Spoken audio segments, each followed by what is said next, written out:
여러분 오늘 교회에 나오시면서 어떤 옷을 입고 나오셨습니까? 지난주 이 본문 말씀의 3장 12절에 보면 우리는 긍휼과 자비, 겸손과 온유, 그리고 오래 참음의 옷을 입어라 라고 하는 말씀을 하셨죠. 한번 외워볼까요? 긍휼과 자비, 겸손과 온유, 그리고 오래 참음의 옷. 이 옷을 지난주에 이제 입어라 라고 말씀하셨는데, 오늘은 이 옷을 입고 그러면 우리는 무엇을 하여야 할까라고 하는 내용입니다. 13절에 보시면 이 옷을 입고 서로 용납하여 피차 용서하라 라고 권면하고 있습니다. 이 옷을 입고 가장 먼저 할 일이 바로 서로 용서하는 것입니다. 우리가 서로 용서하기 위해서 바로 이 긍휼과 자비, 겸손과 온유, 오래 참음이 필요한 것이죠. 그러면 어떻게 우리는 서로 용서하여야 할까요? 용서하는 데는 여러 가지 방법이 있죠. 오늘 특별히 본문에서는 용서를 하기 전에 먼저 그 전 단계로 오늘 본문을 보시면 13절에 보시면 뭐라고 이야기하고 있습니까? 서로 용납하라. 그러니까 용서하기 전에 전 단계로서 서로 용납하라라고 바울사도는 권면하고 있습니다. 용납하라고 하는 것은 어떤 의미입니까? NIV 영어 성경에서 보면 bear로 번역하고 있는데 어떠한 상황을 감수하라는 얘기죠. 그래서 용납하라는 단어에 이 헬라어 원어를 보면 아네호크이라는 단어인데, 이 단어의 의미는 자신을 굳건히 세우고 든든히 유지하라라는 의미입니다. 그래서 이 원어적인 의미를 보면 자신을 굳건히 세우고 든든히 유지하라라고 하는데, 또 우리 한글 번역에도 보면 용납하라라는 이야기로 단어로 번역이 되어 있죠. 그래서 언뜻 보기에는 서로 뜻이 좀 다른 것 같은데 실제 그 뜻을 잘 묵상해 보면 같은 뜻이죠.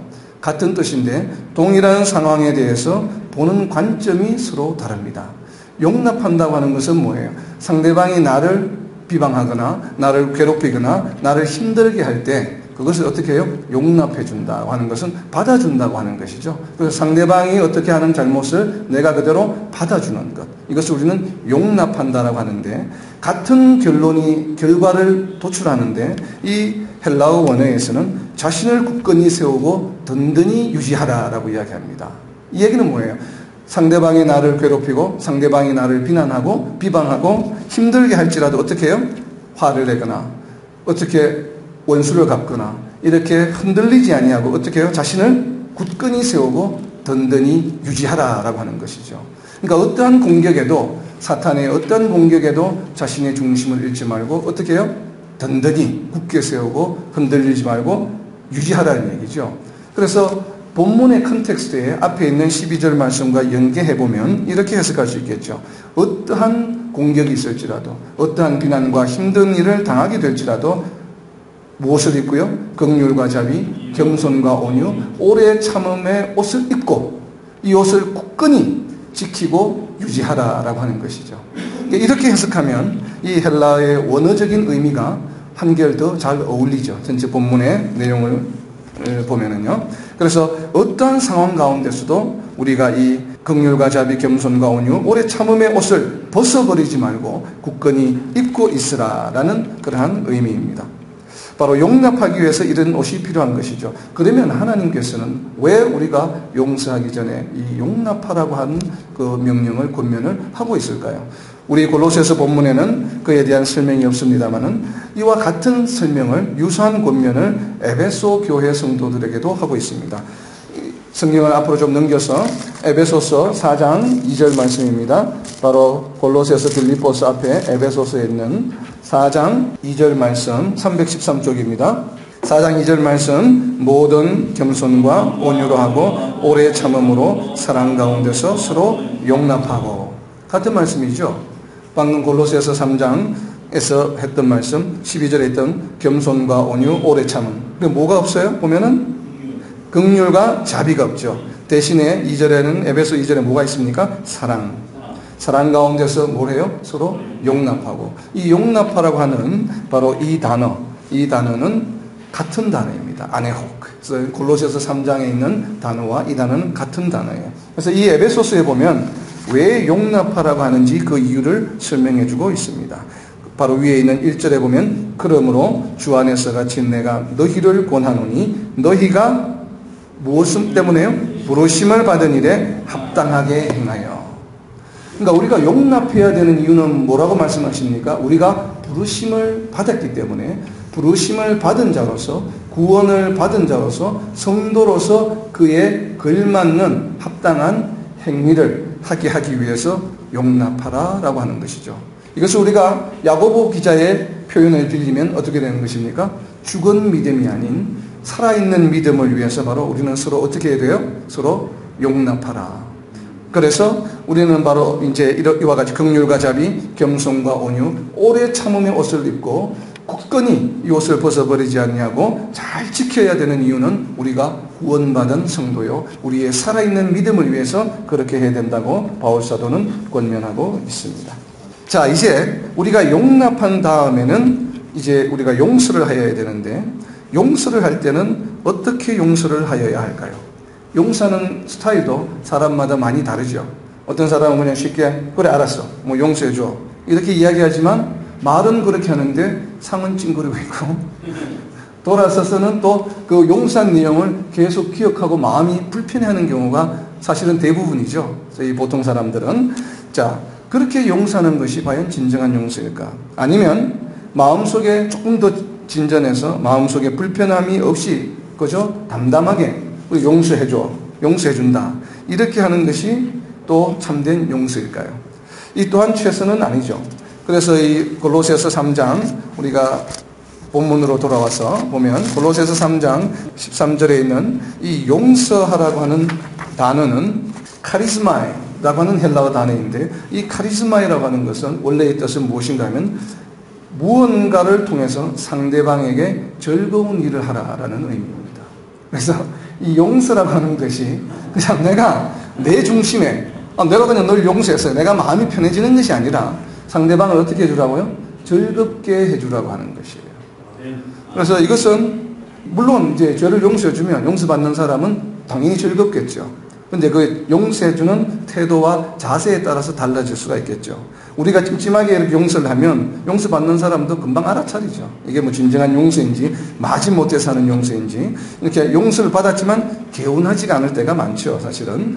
그러다가 심한 경우에는 용서받고서도 오히려 화를 불러서 더 관계가 나빠지는 경우도 종종 발생합니다. 우리 인간사회에서 바로 그런 반감이 들 수 있는 그런 용서도 있습니다. 때문에 우리는 용서할 때에는 진심으로 즐거운 마음으로 온전히 용서를 하여야 합니다.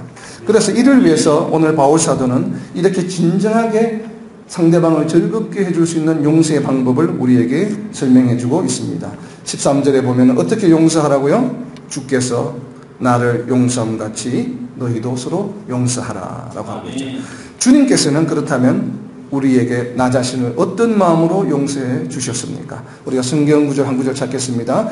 누가복음 15장 10절에 보면 하나님께서 우리의 죄를 어떻게 용서해 주셨는지 그 마음을 표현한 구절이 있습니다. 내가 너희에게 이르노니 이와 같이 죄인 한 사람이 회개하면 하나님의 사자들 앞에 내가 기쁨이 되느니라. 하나님께서 우리가 죄를 회개하고 돌아올 때 우리의 죄를 용서해 주실 때 그 기쁨이 어떻다고요? 하나님의 사자들 앞에서 큰 기쁨이 된다라고 이야기하십니다. 자, 이러한 기쁨보다 또 더 강한 표현을 해주시는데 같은 누가복음 15장에 보면 15장 24절 말씀에 보면 이 내 아들은 죽었다가 다시 살아났으며 내가 잃었다가 다시 얻었노라. 얼마나 이 즐거운 마음. 그래서 내가 즐거워한다.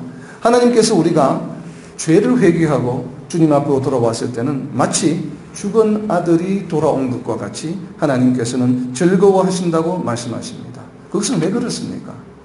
왜 우리가 죄를 회개하고 돌아올 때 하나님께서 마치 죽은 아들이 살아서 돌아온 것과 같은 그런 큰 기쁨이 생기게 될까요?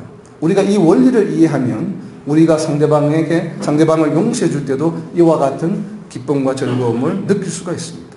왜 그럴까요? 상대방이 나를 비난하고 나에 대해서 수근수근대고 나에게 못된 짓을 하고 내게 사기를 치고 나를 때리고 하는 이 모든 것들은 어떤 행위들이에요? 이런 행위를 하게 되면 그 징벌은 뭡니까? 로마서 1장 28절에 32절에 보면 뭐라고 되어 있어요? 이 모든 행위들은 사형에 해당하느니라. 그러니까 지금 상대방이 나에게 비방하고 나를 비난하고 나에 대해서 수근수근대고 해서 내가 지금 용서를 해야 될 상황이에요. 이제 그런 상황이 만들어졌다고 하는 것은 상대방은 이미 뭐예요? 하나님으로부터 영적 사형 선고를 받은 상태입니다. 그래서 우리가 용서를 해줌으로 인하여 그 마음이 회복이 되고 그러한 마음이 사라지게 된다면 어떻게 되는 것이에요? 사형 선고에서 어떻게 됩니까? 생명으로 옮겨지게 되게 되죠. 그래서 우리가 상대방을 용서함으로 인하여 그 바로 영적 사형 선고를 받은 자가 생명으로 돌아오기 때문에 바로 방금 누가복음 15장 24절에서 말씀하신 것처럼 죽은 아들이 살아서 돌아온 즐거움을 하나님께서 느끼시는 것이죠. 이제 이해가 되시죠? 왜 그런지. 그러니까 우리가 함께하는 주변에 있는 친구들 또 가족들 아니면 여러 비즈니스 관계에 있는 사람들이 나를 그렇게 괴롭게 할 때 그 사람이 만약에 신앙인이라면 이미 영적 사형 선고 상태에 있는 것이죠. 그것을 우리가 느낀다면 우리는 어떤 마음을 가져야 돼요? 바로 긍휼과 자비의 마음을 가져야 됩니다. 왜? 우리는 이미 긍휼과 자비의 옷을 입고 있는 존재이기 때문에. 그렇죠? 갈라디아서 3장 27절에 보면 우리가 이미 예수님을 믿고 세례를 받음으로 인해서 그리스도의 옷을 너희가 입었느니라. 과거형이죠. 앞으로 입을 것도 아니요. 내가 잘하게 되면 입을 예정도 아니에요. 우리는 이미 그리스도의 옷을 입고 있는 존재예요. 긍휼과 자비의 옷을 이미 입고 있는 존재이기 때문에 우리에게 그러한 힘든 일을 해하는 자에게는 긍휼이 여기고 그의 영적 사형의 선고를 받았다고 하는 것을 생각하면 용서하지 못할 게 뭐 있어요? 지금 죽음을 앞두고 있는데. 그렇죠? 우리가 너그러운 마음으로 긍휼과 자비의 마음으로 용서할 수 있어야 됩니다. 그것이 바로 우리가 진정한 용서를 하였을 때 바로 이렇게 죽은 아들이 살아오는 것과 같은 기쁨을 느낄 수가 있죠. 바로 이와 같이 하나님께서는 우리를 용서해 주셨다고 하시는 것입니다. 바로 하나님의 관계가 끊어진 상태에서 다시 회복되는 것이죠. 바로 그런 것들이. 그리고 주님께서는 우리의 죄를 이렇게 즐거움과 기쁨으로 용서해 주신 것으로 그치지 아니하시고 한 발 더 나아가서 어떻게 하십니까? 우리의 죄를 예레미야서 31장 34절에 보면 더 이상 기억하지 않으리라. 우리가 죄 지은 것을 기억하지 않아요. 이 예레미야서 31장 34절 말씀은 히브리서 기자도 그대로 인용하고 있습니다. 히브리서 8장 12절과 10장 17절에 보면 똑같이 동일하게 우리가 더 이상 너희의 죄를 기억하지 않으리라 라고 이야기하고 있습니다. 하나님께서 그러면 왜 우리의 죄를 더 이상 기억하지 않으실까요? 그것은 이사야서 1장 18절에 보면 하나님께서는 우리가 우리의 죄를 회개하고 돌아오면 우리의 죄가 아무리 진홍같이 붉을지라도 우리의 죄를 어떻게 해주셔요? 눈과 같이 희게, 양털과 같이 희게 하여 주시기 때문에 이미 하나님께서 우리의 죄를 희게 하여 주셨는데 그것이 아무리 붉을지라도 희게 하여 주셨기 때문에 그 죄가 어떻게 된 것이에요? 소멸되고 없어진 것이죠. 죄가 소멸되고 없어졌기 때문에 더 이상 기억하실 것이 없으신 거죠. 기억하지 않으시는 것이 아니라 기억하실 것이 없어지는 거예요. 이것이 바로 우리가 주님으로부터 용서받은 용서입니다.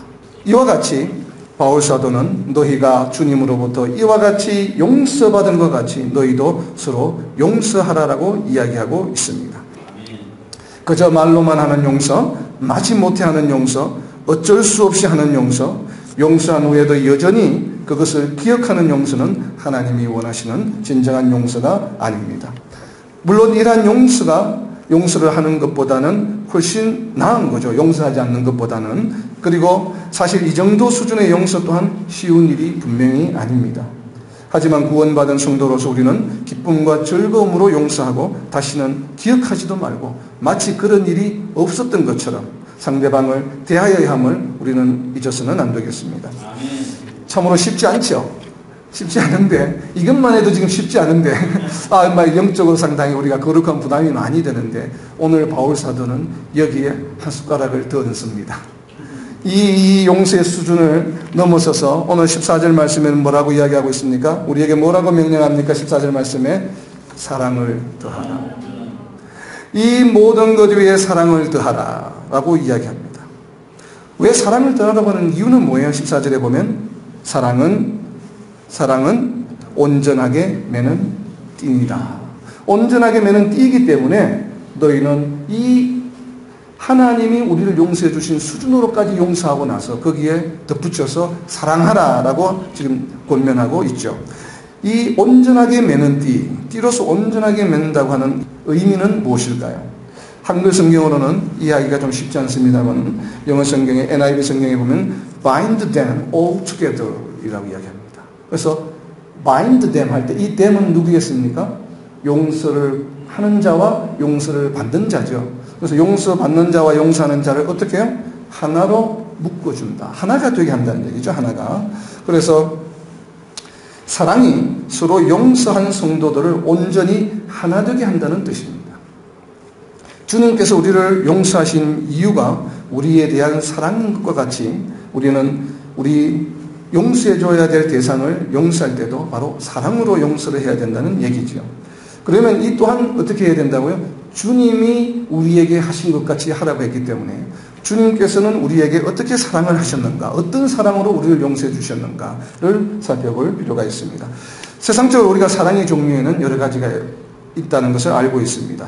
한국말로는 사랑이 한 단어이지만 신약 성경에 쓰여진 헬라어로서는 사랑을 여러 가지로 표현하죠. 여러 가지 사랑 중에서 가장 보편적인 우리가 잘 알고 있는 사랑은 남녀 간의 사랑이죠. 남녀 간의 사랑은 헬라어로 에로스라고 이야기를 하죠. 그리고 이 남녀 간의 사랑과 별개로 친구 간의 우정과 같은 사랑은 헬라어로는 필리아 혹은 필레오라고 이야기를 합니다. 그러나 이 에로스와 필레오는 좀 변할 수 있는 사랑이죠. 그래서 이보다 더 강한 사랑은 어떤 사랑이 있어요? 부모가 자식을 사랑하는. 그래서 부모 자식 간의 혈육적인 사랑이 좀 더 강한 사랑이 있습니다. 이 사랑은 스토르게라고 표현을 합니다.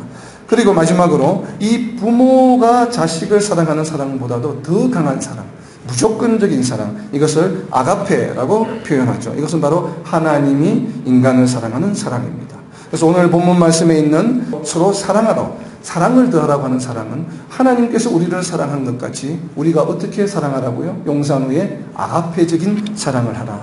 어떤 조건이나 이유를 달지 말라고 하는 것이죠. 그냥 일방적으로 무조건 사랑하라고 하는 것입니다. 물론 내가 손해를 보고 내가 무슨 당위성이 있죠. 이유가 있다 할지라도 뭐예요? 그 당위성과 이유를 다 벗어버리고 무조건적으로 사랑하라라고 하는 것입니다. 하나님께서 우리를 사랑하신 이 사랑의 정도는 어느 정도입니까? 이 아가페의 사랑은 요한복음 3장 16절에 있는 말씀처럼 세상을 사랑하사 독생자를 주셨으니 하나밖에 없는 아들을 주실 정도의 그럴 정도의 강한 사랑이죠. 이것이 바로 오늘 본문에 있는 서로 사랑하라고 하는 사랑의 수준을 말합니다. 하나님께서 나를 무조건적으로 사랑하셨기 때문에 이와 같이 우리도 서로 무조건적으로 사랑하여야 하는 것입니다. 이는 부모로서 우리 자식을 사랑하는 것보다 더 서로 사랑하는 것이죠. 그리고 또 친구와 연인들 간에 하는 사랑하는 것보다 더 강하게 사랑하라고 하는 것입니다. 그렇다면 성도에게 있어서 부모가 자식을 사랑하는, 성도인 부모가 성도인 자녀를 사랑하는 사랑은 어떤 사랑이겠어요? 세상적인 사람들은 헬라어로 표현하면 스토르게라고 하는 사랑의 표현이지만 성도인 부모가 성도인 자녀를 사랑하는 사랑은 어떤 사랑? 아가페적인 사랑이 되죠. 왜냐하면 자녀도 부모도 용서의 대상이기 때문에. 그죠? 그러면 성도인 성도 간의 남녀 간의 사랑은 에로스적인 사랑이 아니라 무슨 사랑이에요? 아가페적인 사랑이죠. 이런 거죠. 친구 간의 성도와 성도의 친구 간의 사랑은 뭐예요? 필리아가 아니라 뭐예요? 아가페적인 사랑이에요. 다시 말씀드리면 성도에게 있어서의 사랑이라고 하는 것은 아가페적인 사랑밖에는 없다고 하는 것입니다. 이것이 오늘 본문 말씀이 우리에게 전해주는 대단히 중요한 이야기지요. 그래서 우리가 성도에게서 사랑을 논할 때는 여러 가지 사랑 중에서 항상 아가페적인 사랑입니다. 우리가 하나님을 사랑하든 이웃을 사랑하든 부모가 자식을 사랑하든 친구끼리의 사랑이든 연인끼리의 사랑이든 성도 간에 있어서의 사랑이라고 하는 것은 바로 무조건적인 사랑이어야 된다는 것이죠. 이제 참 어렵죠. 그럼 과연 이런 무조건적인 사랑을 과연 어떻게 할 수 있을까? 생활 속에 실천하기가 쉽지 않은데, 그러나 우리는 걱정할 필요가 없죠. 왜요? 우리의 능력과 의지로 이 사랑을 할 수 없다는 것을 우리는 너무나 잘 알고 있기 때문에 그렇습니다. 고린도전서 12장 31절에 보면 이 사랑은 뭐예요? 큰 은사다. 하나님이 주시는 선물이요 능력이죠. 그리고 갈라디아서 5장 22절에 보면 사랑은 뭐예요? 성령의 열매이다. 그래서 우리가 하나님으로부터 사랑할 수 있는 능력을 받고 그리고 성령 충만하게 되면 이런 아가페적인 사랑을 실천할 수가 있죠. 왜 그렇습니까?